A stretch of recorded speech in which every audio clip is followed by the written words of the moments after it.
What's up, race fans? Good Saturday morning to you. The light is low because the day is young. It is a Saturday morning, pushing a little bit after 7:30 a.m. Up in Adam, headed off to an event called Detour here in Vermont. It's a little breakdown of the event Detour and all that has gone into it to make it happen. A lot of moving parts because I'm holding down the fort here in Vermont while Laura is having a girls' weekend. Detour, D-E-T-O-O-R, which is purposefully misspelled in an interesting way. If you spell detour that way backwards, you will spell rooted. This event popped up in the aftermath of us shuttering Rooted, which we hosted for 4 years, Rooted Vermont. Really fun gravel event in our hometown, in our backyard, figuratively, not literally.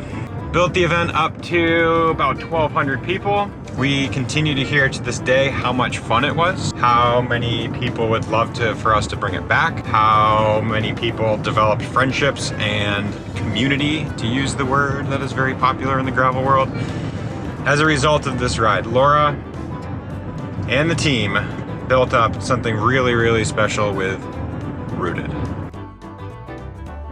Not to say is the antithesis of Rooted, but it is small town as small town gets. For $28, it's gonna get you 2 different courses, a long course and a short course. I'm gonna be doing the long course at 75 miles with mostly watts and some vibes. Followed up by pizza and beer. I think pizza is on the house. I think beer is for sale. So yeah, what do you get for $28? I'm gonna find out. Even the events that are charging north of $100, but south of $200, they're not in a big money-making business either. When you do some back-of-the-napkin math, you say, wow, someone's making a killing. When you do the event and host an event and treat it as a full-time job at that type of arithmetic, it doesn't add up. Which might explain why you see a lot of big corporate events charging $300, $400, $500, $600+ So I offer this up to you. What is your preferred event? Do you like doing small town events that cost $28? Do you like doing medium level events that cost $100 to $200? Or do you like the big corporate events, the events that have a lot of sponsorship, the events that are costing $300, $400, $500, $600? I'm curious, you tell me. Because most certainly it's clear that if people are showing up at the bucket list events that have a huge price tag and a huge start list. It's interesting. I often say vote with your dollars, vote with your participation. It's cool to see these grassroots events. I'm excited to see how the race unfolds. It is hella challenging, nothing but nonstop up and down. Good bit of fresh gravel and then some hardy class 4s. So a bit of everything on tap. And look, we're following Vanagon with gravel bikes in the back. Lucky number 139. Yeah, the essence of casual. No live band at the start, no foolishness. It's a person checking you in, a couple porta potties, and a pavilion at the community center. What else do you need?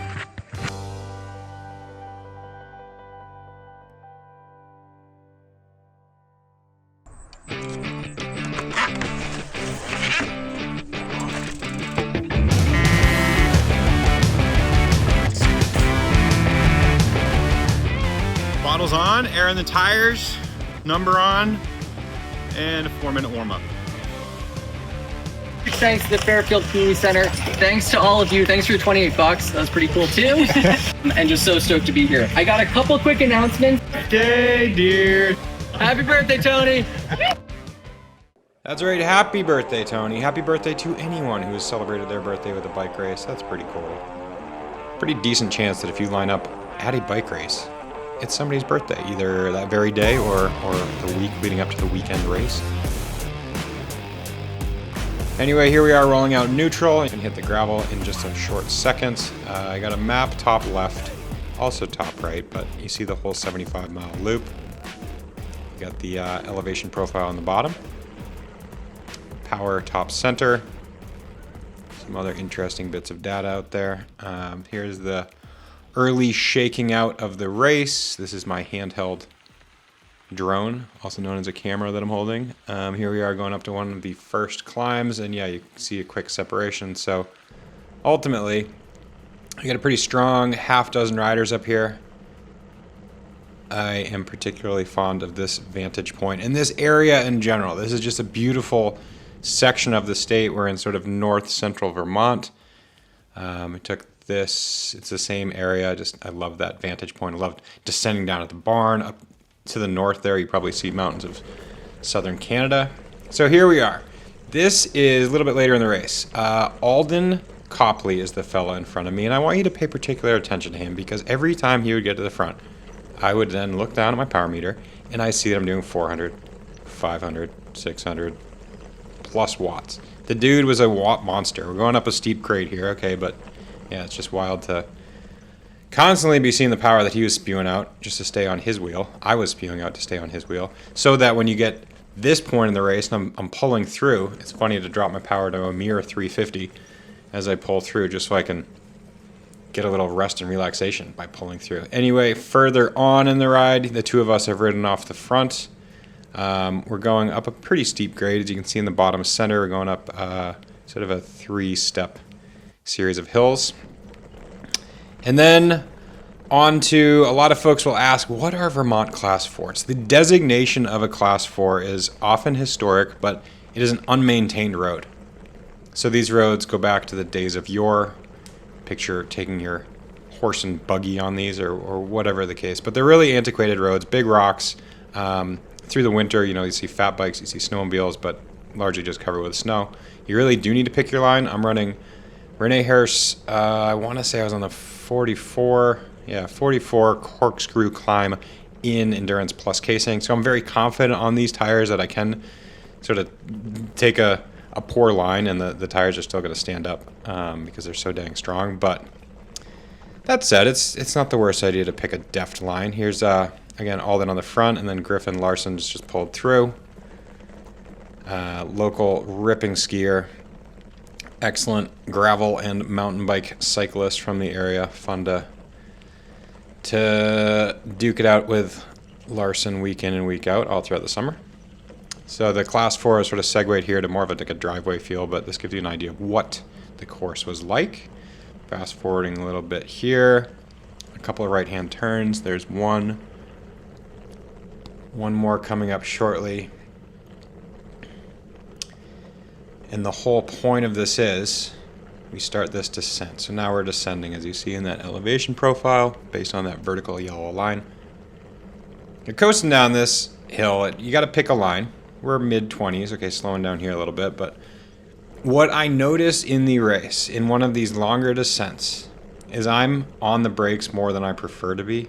And these are both very good descenders. But I'm like, you know what? I can be going not just a little bit faster, but quite a bit faster. So here I am, pick my way through, get up to 30 plus miles an hour.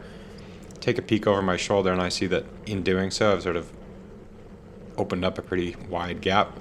So take that into my bit of knowledge for later in the race. And here we are. Unfortunately, I don't have coverage of the exact moment the race was won, but this is it. This is the Enosburg Mountain Climb, which is a 5-minute segment, but in particular, we're zooming in on this 4-minute segment where I'm doing 525 watts to pull the winning move away from Alden in particular. So another cool feature here on Strava, clicking on that Enosburg segment, go to the compare feature, and I am the black line, he is the purple line, and the difference is our time in seconds. So it's 1 second different, even 1 second difference, 2 second difference, back to 1 second difference. And I stay on the gas all through the very end, and that's where he just begins to lag. And I shouldn't even say lag, but I'm able to pull away up to 6 seconds there. Whereupon we go into this screaming descent. Again, look at that elevation in the bottom center. I'm just, coasting at mid-30s, and I know that I'm pulling away. So I can't really step on the gas at this point because, frankly, it just doesn't feel safe. But I'm 37 on a road this narrow is flying.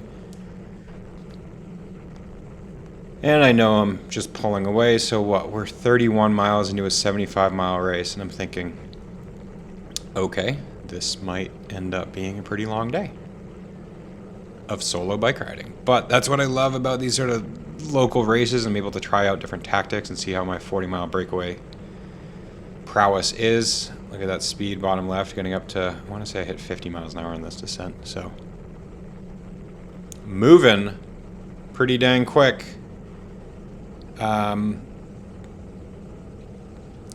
What else is of note? Every time I looked over my shoulder, I shouldn't say every time. On occasion, I would not see Alden, but then on occasion I did later, and so I'm like, shoot, I got to double down. In fact, there was one point that I thought I had a sizable gap based on how hard I had been riding, and looked over and he was 30 seconds back. So stayed on the gas through the end. We go into this final class 4 section, which is preceded by that lovely water and untapped Maple-Aid sector of unpersoned, unmanned, unwomaned water stop. But yeah, going uphill here, it made me pleased that I was doing this section solo. I know in years past the event has come down to this hard-fought final section. But yeah, just constantly up, rolling up. I don't have the telemetry here. It's probably, it's getting up to these like short pitches of 15, 16, 17, 18, 19, 20%. Really rough in this section of the race.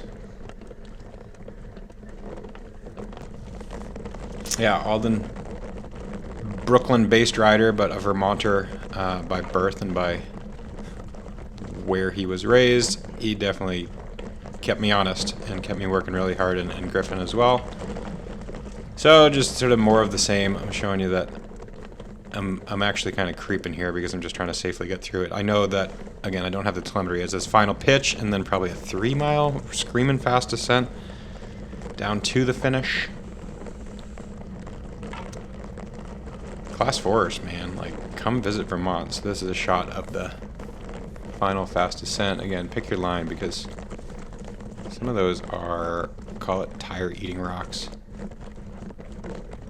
Some whoop-de-whoops. I don't know if you saw there, I caught upwards of a 1/4 inch of air. So just moving.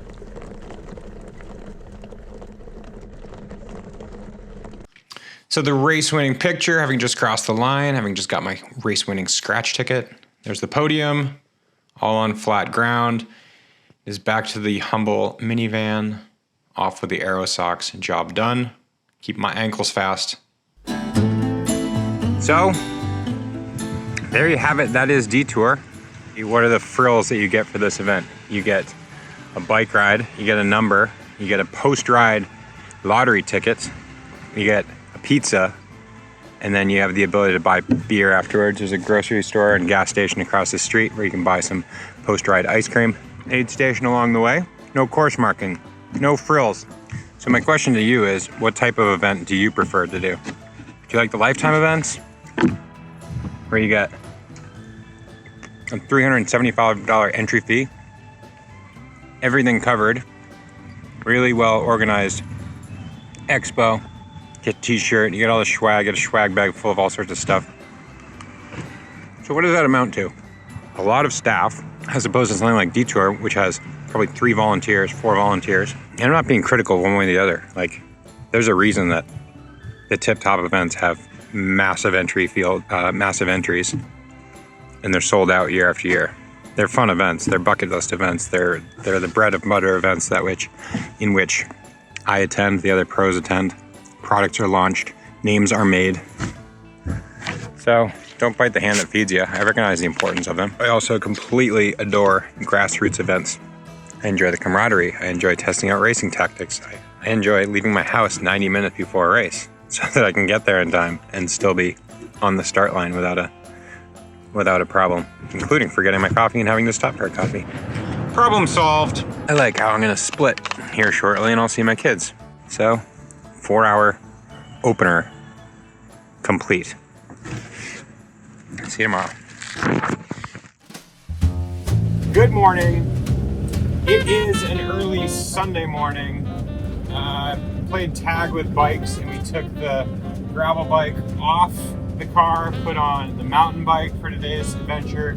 I've stepped out of the minivan and I'm in the big rig.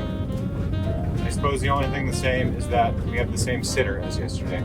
So that was a funny realization that you get an event like Detour yesterday for a mere $28. But truth be told, it adds up when you're paying a sitter in modern times. So that is what it is. That is not, that is the least of my concerns right now. Laura is having a blast. She's out in Salida, about to do Monarch Crest Trail, so I have great empathy for her as she soldiers through a tough day. I say that tongue-in-cheek. It's one of the most iconic rides in North America, and I bet she's going to have an absolute blast. Anyway, today, Sunday, Eastern Grind is a race hosted at Traps Family Lodge, which is the Austrian version of Stowe, Vermont. I don't know, Google it. Traps Family Lodge. Really fascinating place. Feel like you're going back in time. Bicycle Express is the host. Bicycle Express is our local bike shop down in Waterbury, Vermont. Cannondale dealer. Hats off to them for that. Owned by some ripping fast mountain bikers. So that is going to be the team to watch. They are remarkably fast. Much more technically adept than I. There are plenty of fast folks that are going to be chasing around today and cursing that I don't have fresher legs. Hasta la pasta. Let's hit the road, Jack.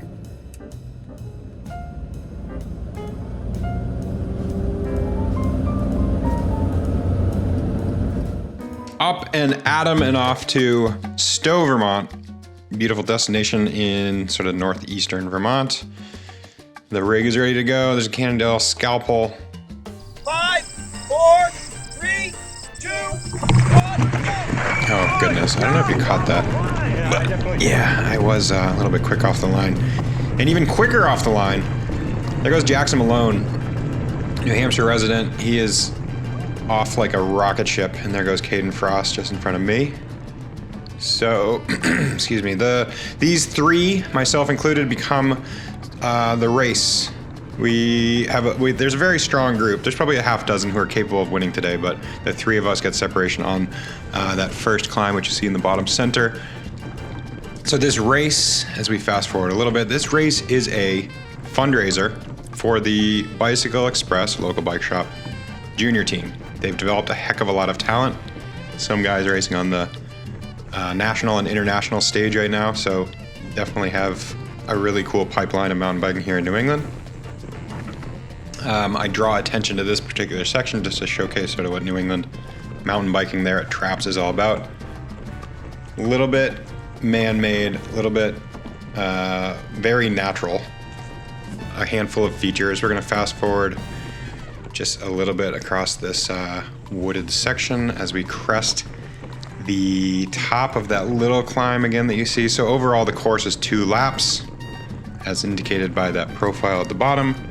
2 12-mile laps, making it a 24-plus mile race. And on to the descent. So I can go uphill perfectly fine with these much more capable, much more full-time mountain bikers, but it's on the descent that I notice once I've lost a wheel, it's so much harder for me to see the line correctly. I mean, it's embarrassing to admit, but yeah, I mean, I'm not a natural mountain biker, despite going down here at 700 miles an hour. So lose the wheel, get down to the bottom, little drag race through the flats. I am quickly back on Jackson's wheel. Caden is in front of Jackson. Plug along at, there we go, 600 watts to catch back up to these guys and into the third climb of the day. Third climb of the lap. Third and final climb of the lap. It's the littlest, but unfortunately, what I forget to do here is I turn the camera off, like literally right here, and I put in my race winning attack in the next few seconds. So now fast forward again. All right, in-race commentary. I'm probably 20 seconds ahead of Caden Frost. Put in a big dig on the last climb. Caden, former motocross rider, so there's big gaps on descents like these. So this should be a race to the bottom. I don't know if you caught that. I put in lap 2, by the way. I put in a big dig on that climb to get some separation from Caden, from Jackson. Made it over the top and then lowered it down the initial double track. So as to get the biggest separation I could, expecting them to catch me on this descent. It's nice having these huge switchbacks. Whoop. Don't slide off the bridge. Those huge switchbacks allow me to look up a hill and see how close they are, and they never were within sight. So then fast forwarding onto the finish. Too much fanfare. Really cool venue there at Traps. Basically they have everything you need. Great parking off in the distance, huge field, and then on into some really great double track, single track. There's running races. I did my first and only half marathon here.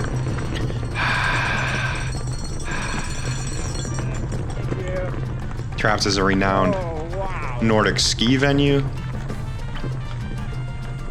And I'm just kind of thrilled with the day. Most of my races this summer season have been the 1 hour Wednesday night Catamount Wednesday Worlds. So this 2 hour race makes me quite pleased as punch. I also like when I get negative splits, so my second laps are sometimes faster than my first. I was pleased with that. Check out some of the stats. I got my fastest, 15 seconds of 2025, and that's probably going straight off the line. And then this is what I love about mountain biking in particular. Okay, 7 zone system, but if you combine like threshold and above, zone 4, 5, 6, 7, it would be all the way out here, right? So you basically have a ton of time at active recovery and a ton of time in what I would basically call zone 5. And it's that U shape. A little bit endurance, a little bit tempo, and a ton of zone 1, zone 5. Plenty of threshold too. Why not have a little wash off image with the cooler? So again, really heartwarming event in so many words, much like yesterday, given that this is a fundraiser, given that this is a hotly contested, again, former UCI points race. Still brings in plenty of talent. Here comes Caden in for second place. Podium with the dude riding the teeter-totter in the back. After the podium, you got massive cookies, local chocolate milk. You got the prize table where you win your pick of the litter. Some locally roasted, I think it was roasted yesterday, coffee. And anyway, that's the weekend. Driving on home, made it home in time for lunch with the kids. I mean, goodness gracious, how do you beat that? Once again, pose the question, what is your preferred event? Is it the big ones? Is it the little ones? Is it a mix? Do you pick one big one a year and supplement the calendar with a handful of smaller ones? Do you dislike to travel? Do you love to travel? Do you only like to do new events? Comment below. I'm curious. I like them all. I'm indiscriminatory. The big ones are great. The small ones are great. The fundraisers are great. I appreciate you watching. Until next time, please enjoy the ride.